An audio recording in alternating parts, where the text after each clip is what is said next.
Imagine कीजिए, आप एक हैंडसम, चार्मिंग और टैलेंटेड यंग मैन हैं। आपके पास पैसा, शोहरत, रुतबा, एक लग्जरी लाइफस्टाइल सब कुछ है। दुनिया आपको यंग जनरेशन का आइडल मानती है। लोगों की नज़रों में आपका फ्यूचर बहुत ब्राइट और ग्रेट होने वाला है। लेकिन फिर एक दिन सब कुछ बदल जाता है। बारिश में भीगे हुए अचानक एक तलवार आपके सीने को चीरते हुए पार कर जाती है। आप घुटनों के बल ज़मीन पर गिरते हैं, कमज़ोर, बेसहारा और टूटे हुए। लेकिन सबसे ज़्यादा दर्दनाक बात, जिसने आपको इस हालत में पहुंचाया वो कोई और नहीं बल्कि वही इंसान है जिसे आपने पूरे दिल से चाहा था, जिससे सच्ची मोहब्बत की थी। और अब वही तलवार लिए आपको ख़त्म करने के लिए खड़ी है। आप दर्द में हैं, लेकिन फिर भी उसकी खूबसूरती पर मुस्कुरा रहे हैं। उसकी एक आखिरी झलक देखने के लिए अपनी कांपती हुई उंगलियां उसकी ओर बढ़ाते हैं। लेकिन वो अपनी तलवार और गहरी उतार देती है ताकि आप उसे छू भी ना सकें। आप उसे जितनी मोहब्बत करते हैं वो उससे ज़्यादा आपसे नफरत करती है। ये कहानी है डिक्युलिन फॉन ग्राहा न्यूक्लिनी की, एक ऐसा शख्स जिसकी मौत पहले से लिखी जा चुकी है, और वो भी उसके अपनों के हाथों। लेकिन सबसे हैरान करने वाली बात, ये किस्मत किसी और ने नहीं बल्कि खुद उसने अपने हाथों से लिखी है। अब सवाल यह है, क्या वो अपनी लिखी हुई इस दर्दनाक तकदीर को बदल पाएगा या फिर अपनी ही बनाई हुई किस्मत के आगे घुटने टेक देगा। एक सफ़र जो भरा है एक्साइटमेंट, थ्रिल और रोमांस से। तो क्या आप तैयार हैं इस ज़बरदस्त कहानी के लिए? अगर हाँ तो चलिए शुरू करते हैं। रात के बीचों बीच किम वूजिन ने आखिरकार उस बग को फिक्स कर लिया जिससे वो हफ्तों से परेशान था। उसने एक साइड कैरेक्टर, डीलन फॉन ग्राहन के गेम रूट को पूरा कर लिया था। डीलन इस गेम का एक इंटरमीडिएट बॉस और एक नेम्ड विलन था। इसमें इतने सारे एरर्स थे जिन्हें वूजिन को फिक्स करना पड़ा, क्योंकि उसे गेम को ऑप्टिमाइज करना था ताकि कोई भी रूट चुनने के बावजूद डेलान की डेथ तय रहे। जैसे ही उसने पूरी मेहनत से अपना काम पूरा किया, उसकी एक्स वहां आ गई। वो सिर्फ उसकी एक्स नहीं बल्कि पूरी डेवलपमेंट टीम की टीम लीडर भी थी। वूजिन ने उसके साथ एक अच्छा वक्त बिताया था, लेकिन उनकी पर्सनालिटीज टकराने लगीं और वे दूर होते गए। वूजिन एक आलसी इंसान था जो हमेशा जो किसी भी काम को करने में देर करता था, जबकि उसकी एक्स एक पूरी वर्काहोलिक थी। वो इतनी एम्बिशियस थी कि उसने वूजिन को भी एक बेहतर इंसान बनने में मदद की, लेकिन फिर भी उनका रिश्ता ब्रेकअप पर ख़त्म हुआ। वो खुद को बदल नहीं पाया, चाहे उसने कितनी भी कोशिश की हो। 6 महीने बाद उसे पता चला कि उसकी एक्स की ज़िंदगी में कोई नया आ चुका है। खैर, जब उसने वूजिन को डीलन पर काम करते देखा तो उसने कैजुअली ये बम गिरा दिया कि डीलन का कैरेक्टर डिज़ाइन असल में वूजिन पर बेस्ड था। यहाँ तक कि डीलन के ट्रेट्स और स्किल्स भी पूरी तरह से वूजिन की पर्सनालिटी से मैच करते थे। तभी उसकी एक्स को याद आया कि उसका बॉयफ्रेंड बाहर इंतज़ार कर रहा है, तो वो चली गई। रात के लगभग 2 बजे वूजिन अब भी डीलन को बार बार टेस्ट कर रहा था ताकि सब कुछ परफेक्ट हो जाए। वूजिन को ये पसंद नहीं था कि डीलन को उसके जैसा दिखाया गया था। जब डीलन बच्चा था तो उसे एक मैजिकल जीनियस कहा जाता था और बहुत हाई एक्सपेक्टेशंस रखी जाती थी। लेकिन सच्चाई ये थी कि वो बहुत ही एवरेज था। उसकी एरोगेंस और नोबल बैकग्राउंड ने उसे एक ऐसा इंसान बना दिया था जिसकी पर्सनैलिटी सबसे ख़राब थी। डीलन का कैरेक्टर इतना ट्विस्टेड था कि उसे इंसान कहना भी एक कम्प्लीमेंट जैसा लगता। जैसे जैसे कहानी आगे बढ़ती, डीलन और भी स्ट्रांग होता जाता और पूरी गेम में वो ऐसे लोगों से घिरा रहता था जो उससे नफरत करना पसंद करते थे।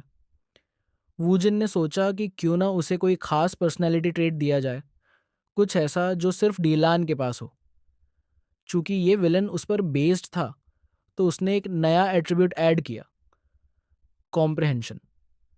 इतना ही नहीं, वूजिन ने इसमें अपने कुछ फेवरेट एट्रीब्यूट्स भी डाल दिए, वेल्थ, मिडास टच, शार्प आइजसाइट और आयरन विल।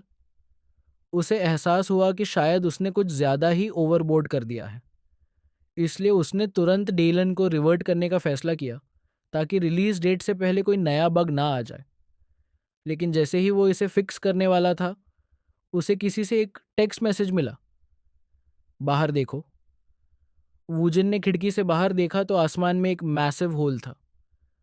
आखिरी चीज जो उसे याद थी वो थी एक लाइटनिंग स्ट्राइक जो उस पर गिर रही थी। अगले ही पल उसकी आंखें खुली और उसने खुद को उसी गेम वर्ल्ड के अंदर पाया जिसे उसने खुद क्रिएट किया था। कुछ दिन बीत चुके थे जब से उसने डीलन के बॉडी को पोजेस किया था, एक ऐसा आदमी जिसकी मौत किसी भी हालत में तय थी। तभी डीलन की बहन अचानक कमरे में घुसी और उस पर गुस्सा करने लगी कि वो अपनी ड्यूटीज पूरी करने के बजाय बस बैठा हुआ है। एक डिस्टिंग्विश्ड प्रोफेसर होने के नाते उससे कुछ रिस्पॉन्सिबिलिटी की उम्मीद की जाती थी, लेकिन वो बस एक औरत के पीछे पड़ा हुआ था। वो एक बड़ा पाइल ऑफ डॉक्यूमेंट्स छोड़कर गुस्से में बाहर चली गई। ये वो सारे पेपर्स थे जिन पर डिलान को काम करना था। जाते जाते उसने उसे वार्निंग दी कि अगर उसने अपना एक्ट सही नहीं किया तो वो फैमिली का नाम खराब करने की इजाज़त नहीं देगी। शुरुआत में वूजन को लगा कि ये सब बस एक ट्विस्टेड ड्रीम था, लेकिन जैसे जैसे दिन बीते जिंदगी की रियलिस्टिक सेंसेशन ने उसे हार्श रियलिटी को एक्सेप्ट करने पर मजबूर कर दिया। उसे अभी तक नहीं पता कि ये किसी तरह का आफ्टर लाइफ है या कुछ और, क्योंकि वो सच में उस लाइटनिंग स्ट्राइक से मर चुका था। जो भी हो, एक चीज़ तो कंफर्म है, वो अब सचमुच उस गेम का विलन बन चुका है जिसे उसने खुद डेवलप किया था। दैलन फोन यूकिना, अगर तुम भूल गए हो तो मैं याद दिला दूं, वो गेम का मिडिल बॉस है। कोई भी रूट चुनो, वो हर प्रॉब्लम की जड़ और सबका अल्टीमेट एनिमी है। वो कई कैरेक्टर्स के लिए दर्द और तबाही की वजह बना। एक और चीज़ जो वूजिन को परेशान कर रही थी वो ये थी कि उसे बिल्कुल भी अंदाज़ा नहीं था कि अब भी कहानी के किस हिस्से में है। बस एक ही चीज़ जो उसे पता थी वो थी उसकी माना कैपेसिटी, लेकिन ये कितनी तेज़ी से ख़त्म होगी इसका उसे कोई अंदाज़ा नहीं था। वो मजाक नहीं कर रहा जब वो कहता है कि गेम की डेवलपमेंट के दौरान उसने खुद और बाकी सभी ने इसे करीब 1000 बार टेस्ट किया था और डेलन सिर्फ एक ही बार बेरली बच पाया था। उसे सिर्फ मरने और मिडिल बॉस की तरह अपने रोल को फुलफिल करने के लिए ही बनाया गया था। वो जिनकी नज़र उन डॉक्यूमेंट्स पर पड़ी जो डेलन की बहन ने उस पर फेंके थे और गुस्से में बाहर चली गई थी। उसका नाम है येल वॉन ग्रहान, डेलन की हाफ सिस्टर और हाउस यूकन की करंट हेड। लेकिन डेलन और यील का रिश्ता टिपिकल भाई बहन जैसा नहीं था। डेलन की एक फियांसे भी थी, जूली।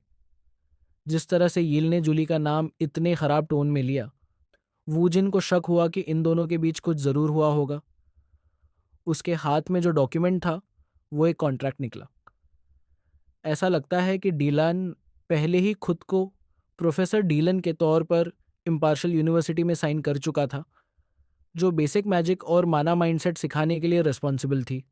इसका मतलब अब उसे लेक्चर्स लेने ही होंगे। हालांकि उसे टीचिंग का ज़ीरो एक्सपीरियंस था, लेकिन ये मौका उसे बाहर निकलकर इस दुनिया की करंट सिचुएशन को समझने का भी देगा। तभी अचानक एक सिस्टम नोटिफिकेशन उसके सामने ब्लिंक करने लगा। इसमें दिखाया गया कि उसकी प्राइमरी सर्वाइवल गोल ये बन गई थी कि वो गेम के लिए नेसेसरी बने। साइड क्वेस्ट के तौर पर उसे यूनिवर्सिटी में एक लेक्चर देना था। अगर वो ये क्वेस्ट पूरा करता तो उसे 0.5 स्टोर करेंसी मिलती। उसे याद आया कि गेम के उन रूट्स में जहाँ डेलन मर जाता था वो यील की एक्शंस की वजह से होता था। इससे बचने के लिए उसने ठान लिया कि वो अपनी करंट मिशन को पूरा करेगा, और स्टोर करेंसी भी उसकी सर्वाइवल के लिए बहुत ज़रूरी होने वाली थी। हालांकि उसे अभी तक ये भी नहीं पता था कि उसे लेक्चर देना किस टॉपिक पर है, लेकिन उसने सोचा कि चिंता करने की ज़रूरत नहीं। आखिर उसके पास कंप्रिहेंशन स्किल थी जो उसने ट्रांसमाइग्रेशन से पहले खुद ऐड की थी। ये एट्रीब्यूट उसे लिटरली किसी भी चीज़ को समझने में मदद करता। उसे बस इसे एक्टिवेट करने के लिए थोड़ी सी माना की ज़रूरत थी। लेक्चर की तैयारी करने के लिए उसने कुछ फॉर्मल कपड़े पहने। तभी उसने नोटिस किया कि ये जगह उस दुनिया से कितनी अलग थी जहां वो पहले रहता था। लेकिन फिर भी वो यहाँ सब कुछ एफर्टलेसली कर पा रहा था, जैसे वो हमेशा से ही डीलान की तरह जीता आया हो। नॉर्मल सर्कमस्टांसेस में उसे इन कपड़ों में अजीब महसूस होता, लेकिन अब ये उसे रॉयल और कंफर्टेबल लग रहे थे। और इसका क्रेडिट जाता है डीलन के 3 एट्रीब्यूट्स को, इंटिमिडेशन, डिग्निटी और एस्थेटिक सेंस। ऐसा लग रहा था जैसे कि डीलान खुद उसे इस बॉडी को पूरी तरह टेक ओवर करने दे रहा हो। पता नहीं क्यों, लेकिन वूजिन को अब कोई ऐसी अर्ज भी महसूस नहीं हो रही थी कि वो कुछ रूड बोले। जो फॉर्मेलिटी पहले किम वूजिन को बहुत रिजिड लगती थी, अब वो उसे बिल्कुल नेचुरल लग रही थी। हालांकि उसका मेन पर्पस इन्फॉर्मेशन गैदर करना था, लेकिन फिलहाल उसके पहले लेक्चर के लिए ये कूल अंदाज में अपने चेहरे पर एक कोल्ड एक्सप्रेशन के साथ चलने का यह तरीका एकदम नॉर्मल लग रहा था, जैसे वो हमेशा से यहाँ का हिस्सा रहा हो। उसे अंदर ही अंदर पूरी तरह से महसूस हो रहा था कि वो एक नोबल की रोल को फुलफिल कर रहा है, एरिस्टोक्रेसी के एक सुपीरियर मेंबर की तरह। ये सब कुछ उसकी असली लाइफ से बिल्कुल अलग था। किम वूजिन साउथ कोरिया का एक नोबडी था, एवरेज लुक्स वाला, एक लेजी और सपोजिडली पैथेटिक इंसान जिसे उसकी गर्लफ्रेंड ने भी डंप कर दिया था। लेकिन अब डीलन के रूप में वो इस नोबल की रोल को प्रॉपरली निभाना चाहता था। जब वो अपनी कार में बैठने लगा तो उसे याद आया कि उसने पहले कभी इतनी लग्जरी कार में सफ़र नहीं किया था। लग्जरी कार्स की बात करे तो उसे अपनी एक्स का नया बॉयफ्रेंड याद आया, जिसने सिर्फ शो ऑफ करने के लिए ऐसी कार ली थी। तभी उसने देखा कि उसके सामने वाली सीट पर एक लड़का बैठा था। जब लड़के को एहसास हुआ कि डेलन वहाँ है, तो उसने जल्दी से प्रोफेसर को ग्रीट किया और कुछ डॉक्यूमेंट्स आगे बढ़ा दिए। डीलन को लगा कि शायद ये लड़का उसका असिस्टेंट या फिर सेक्रेटरी हो सकता है। जब उसने लड़के से उसकी आइडेंटिटी के बारे में पूछा तो वो थोड़ा नर्वस हो गया, क्योंकि वो पिछले 3 सालों से डायलान की सर्विस कर रहा था। जल्द ही वूजिन को एहसास हुआ कि ये डॉक्यूमेंट्स जो उसने लेक्चर मटेरियल समझे थे, असल में सिर्फ एक स्क्रिप्ट थी जिसे उसे पढ़ना था। इसमें लेक्चर से जुड़ी सारी डिटेल्स दी गई थी, लेकिन इसमें कोई सरप्राइज की बात नहीं थी। आखिर डायलन जैसा इंसान खुद से प्रिपरेशन कर ही नहीं सकता था। वो इतना प्राइडफुल और अनटैलेंटेड था कि उसके लिए ये नामुमकिन था। इसका मतलब ये लड़का ही वो इंसान था जिसने ये सारा काम किया था। इस रियलाइजेशन के बाद वूजिन को लगा कि उसे अप्रिशिएशन के कुछ शब्द ज़रूर बोलने चाहिए।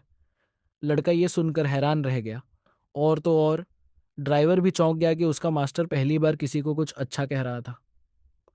वूजिन को भी इस बॉडी की फिजिकल रिएक्शन महसूस हुई। कॉम्प्लीमेंट देने के बाद उसने सचमुच बीमार जैसा महसूस किया।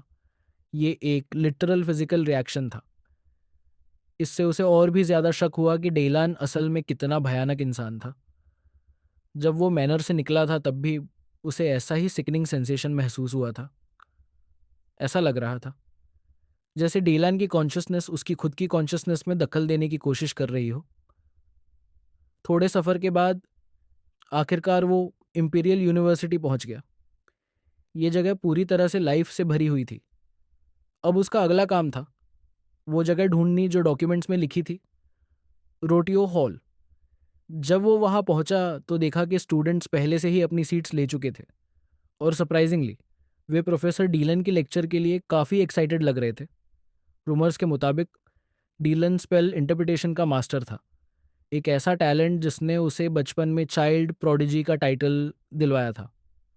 आखिरकार जब वो क्लास में एंटर हुआ तो उसने अपनी प्रेजेंस से माहौल को पूरी तरह शांत कर दिया। उसने स्टूडेंट्स का ध्यान अपनी ओर खींचते हुए खुद को इंट्रोड्यूस किया, डीन वॉन ग्राहम यूकिन के नाम से। वो यहाँ यूनिवर्सिटी के मैजिक टावर के हेड प्रोफेसर के रूप में इस क्लास को लीड करने आया था। फॉर्मेलिटीज़ पूरी करने के बाद उसने लेक्चर शुरू किया। फीमेल स्टूडेंट्स उसकी हैंडसम और इम्पोजिंग प्रेजेंस से पूरी तरह मेस्मराइज थी, लेकिन एक लड़की ऐसी थी जो इस एक्साइटमेंट में शामिल नहीं थी। उसके लिए डीलान सिर्फ एक दुश्मन था, उसके पिता का दुश्मन, और एक ऐसा इंसान जिसे वो सिर्फ कचरा समझती थी। अगर हमें उसकी नफरत की असली वजह समझनी है तो हमें उसके अतीत में जाना होगा। 3 साल पहले उसके पिता ने खुद अपनी जान ले ली।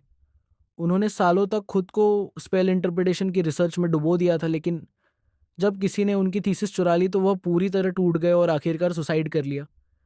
जिस इंसान ने उनके सालों की मेहनत पर हाथ साफ किया, उसे दुनिया जीनियस स्पेल इंटरप्रेटर मानती थी, और वो घटिया इंसान कोई और नहीं बल्कि डिकेन था।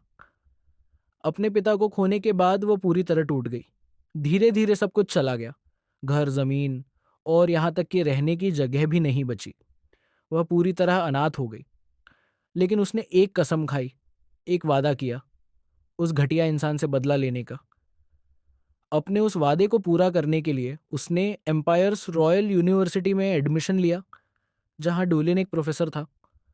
भले ही बाकी छात्रों को सच ना पता हो, लेकिन वह पूरी तरह ठान चुकी थी कि एक दिन वह यह साबित करेगी कि ड्यूलिन की स्पेल इंटरप्रिटेशन स्किल्स बस एक चुराया हुआ झूठ है और उसके सारे अचीवमेंट्स असल में उसके पिता के थे। उसे बर्दाश्त नहीं कि डुलिन उस पोजीशन पर बैठा है जो उसके पिता के लिए थी। लेकिन जितना भी वह उसे तुरंत बेनकाब करना चाहती थी, उसे पता था कि उसे प्लानिंग के साथ आगे बढ़ना होगा। ड्यूलिन को हराने का एक ही तरीका था, सही टाइम पर सही मूव लेना। इसी दौरान ड्यूलिन फिर से सबका ध्यान अपनी तरफ खींचता है। वह खुद को मैजिक टावर का हेड प्रोफेसर और मोनार्क मेज कहता है, जो एलिमेंट्स को कंट्रोल कर सकता है। इसके बाद वह अपना लेक्चर शुरू करता है। वह मैजिक की बेसिक बातें समझाने लगता है। इसके 3 एट्रीब्यूट्स और 9 टाइप्स। एट्रीब्यूट्स जादू की ओरिजिन और सोर्स होते हैं। एलिमेंट्स वो चीज़ें होती हैं जिनसे जादू का एक्चुअल निर्माण होता है। 9 प्रकार का जादू: सुमनन, आत्मा, विनाश, समर्थन, जादू नियंत्रण, दुर्बलता, जादू संगति। जैसे जैसे वो इन लेक्चर सुनता जाता है, उसे लगता है कि यह उम्मीद से ज़्यादा आसान है। ये उसका पहला बार पढ़ाना है और वो मैजिक थ्योरी में उतना माहिर नहीं है, लेकिन फिर भी वह सब कुछ तेज़ी से समझ रहा है। सिर्फ यही नहीं, बल्कि ड्यूलिन की प्रेजेंस और उसकी ग्रेस इतनी दमदार थी कि सारे स्टूडेंट्स उसकी हर बात ध्यान से सुन रहे थे। आमतौर पर एलिटिज्म से जुड़ी चीज़ें जैसे आई कांटेक्ट बनाए रखना प्रेशर वाली लगती है, लेकिन डुलिन के साथ सब कुछ नेचुरल लगता है। इसके बाद लेक्चर फिर से मैजिक की डीप डिटेल्स पर जाता है। मना कैसे स्टोर होता है। मेजर्स अपने माना को हेड में स्टोर करते हैं ताकि वे आसानी से स्पेल्स इमेजिन कर सकें। नाइट्स अपने माना को हार्ट में रखते हैं ताकि वे इसे ब्लड वेसल्स के जरिए बाहर निकाल सकें। और फिर आता है इनर कोर, जो इंटरनल और एक्सटर्नल माना को मिक्स करके सबसे बेस्ट स्टोरेज मेथड बनाता है। सीधे शब्दों में कहें तो हार्ड वर्क ज़रूरी है, लेकिन अगर किसी में टैलेंट नहीं है तो उसे सही रास्ता चुनकर उस पर फोकस करना चाहिए। फोकस की बात करें तो वेन को लगता है कि डोलिन की टैलेंट भी उतनी खास नहीं है। उसकी मौजूदा माना सिर्फ 3500 है। अगर आपको यह समझना है कि यह कितना कम है, तो इसे इस तरह देखिए। एक मेज का प्राइमरी माना करीब 30,000 तक होता है। मतलब वुइन को यह आयरॉनिक लगता है कि डुलिन उन स्टूडेंट्स को पढ़ा रहा है जबकि खुद उसे इस पर और मेहनत करने की ज़रूरत है। खैर, लेक्चर ख़त्म होने वाला है, लेकिन एक आखिरी लाइन है जिसे बोलने में डुलिन झिझक रहा है। उसे पूरा यकीन है कि अगर यह रियल डुलिन होता तो वह यह लाइन कभी नहीं बोलता। अगर किसी को कोई सवाल पूछना है तो बेझिझक पूछ सकता है। लेकिन क्लास इतनी इमर्स थी कि किसी ने कुछ पूछा ही नहीं। डुलिन को भी राहत मिलती है कि कोई सवाल नहीं आया, लेकिन जैसे ही वह यह सोचता है, वही लड़की खड़ी हो जाती है जो डुलिन से बदला लेना चाहती है। वह कल रात डॉर्मेट्रीज में हुई एक रहस्यमयी स्पेल की घटना को याद करती है। सभी का मानना था कि ये किसी शैतानी ताकत का काम है, लेकिन वह चाहती थी कि पहले डुलान इस मामले पर अपनी राय दे। लेकिन उसके सवाल का जवाब देने से पहले डुलान उसे एक और बात के लिए टोक देता है। वो उसे उसकी एथिक्स यानी शिष्टाचार की कमी के लिए टोकता है, क्योंकि उसे अपना नाम और अपनी पहचान बताकर सवाल पूछना चाहिए था। वो ऐसे किसी छात्र को जवाब देने के मूड में नहीं था जिसे क्लासरूम के बेसिक एटिकेट तक नहीं पता। इतना कहकर वो जाने लगता है, न कि इसलिए क्योंकि उसे शिष्टाचार की परवाह थी, बल्कि इसलिए क्योंकि वो इस वक्त जवाब देने की स्थिति में नहीं था। असल में उसकी कॉम्प्रिहेंशन स्किल्स बहुत ज़्यादा माना कंज्यूम करती है और इस समय उसकी कुल माना केवल 2000 बची थी, जबकि शुरुआत में उसके पास 3375 थी। सिर्फ इस लेक्चर की स्क्रिप्ट को समझने में ही उसने 1300 माना खर्च कर दिए थे। इसलिए अब किसी ऐसे स्पेल का विश्लेषण करना जिसे उसने पहले कभी नहीं देखा था, उसके लिए और भी मुश्किल हो सकता था। इधर बाकी छात्र उसकी हालत देखकर धीरे धीरे हंस रहे थे। उन्हें लग रहा था कि उसने प्रोफेसर का ध्यान खींचने की कोशिश की, लेकिन उल्टा बेइज्जती करवा ली। बेचारी लड़की डोलान की बातों से खुद को अपमानित महसूस कर रही थी, लेकिन उसने हार नहीं मानी। उसने फिर भी अपना सवाल जारी रखा, इस उम्मीद में कि उसे जवाब मिलेगा। उसके अनुसार मैजिक टावर इस घटना का विश्लेषण करने से इनकार कर रहा था, क्योंकि वे इसे सिर्फ एक अफवाह मान रहे थे। लेकिन अगर प्रोफेसर दुलान इस पर ध्यान दे तो शायद वो ये पता कर सकते हैं कि असल में कौन सा जादू इस्तेमाल हुआ था। इसके बाद वो खुद एक स्पेल कास्ट करती है और डोलान से इसे इंटरप्रेट करने के लिए कहती है। अब उसके पास कोई और चारा नहीं था, इसलिए वो उस स्पेल का विश्लेषण करता है। और जैसे ही वो ऐसा करता है उसे तुरंत 1700 माना खर्च करने पड़ते हैं। लड़की यह भी बताती है कि अब भी कुछ छात्र इस जादू का विश्लेषण कर रहे हैं, लेकिन अब तक उन्हें कोई ठोस सुराग नहीं मिला। इसलिए उसे उम्मीद थी कि प्रोफेसर डोलान कम से कम इसे एक बार देख लेंगे। बिना किसी हिचकिचाहट के डोलन तुरंत कहता है कि ये बैरियर मैजिक है। उसकी इस त्वरित प्रतिक्रिया ने लड़की को पूरी तरह चौंका दिया। वो अपनी बात जारी रखता है और समझाता है कि यह एक बिविचमेंट टाइप बैरियर स्पेल है। इसका मतलब है कि जिसने भी ये स्पेल डाला है उसका उद्देश्य सभी लोगों को डॉर्मेट्री के अंदर फंसाना था। अब जब उसने उसके सवाल का जवाब दे दिया तो वो उसे और सवाल पूछने से मना कर देता है, क्योंकि साइड क्वेस्ट अब क्लियर हो चुका था। डुलन को अब अपना इनाम मिलने वाला था। अब सीन बदलता है और हम यूनिवर्सिटी के मैजिक टावर कैफेटेरिया में पहुंचते। वहाँ वही लड़की जो प्रोफेसर को चुनौती देने की कोशिश कर रही थी, बिल्कुल बेतकल्लुफ होकर खाना खा रही थी। वैसे उसका नाम इरीन है। असल में उसने वो सवाल सिर्फ इसलिए पूछा था ताकि वो यह साबित कर सके कि डुलन की स्पेल इंटरप्रिटेशन स्किल सिर्फ एक झूठ है। लेकिन इसके बजाय वो खुद मजाक बन गई। ड्यूलन की बातों से उसका ऐसा अपमान हुआ कि उसे अब तक यकीन नहीं आ रहा था। लेकिन फिर भी उसे अब भी पूरा यकीन था कि डुलान ने बस अंदाज़ा लगाया था और जो मन में आया बोल दिया। असल में बिविचमेंट मैजिक काफ़ी मुश्किल होती है और ज़्यादातर स्पेल्स को सही से परिभाषित करने के लिए पैरामीटर्स की ज़रूरत होती है। लेकिन ड्यूलन ने बिना किसी विश्लेषण के सीधे इसे बिविचमेंट मैजिक कह दिया। लड़की का मानना था कि ये सब ड्यूलन की बनाई हुई कहानी थी। उसने जो स्पेल उसे दिखाया था वो असल में वही मैजिक सर्कल था जो पिछली रात डॉर्मेट्री के दरवाजे पर बना हुआ मिला था।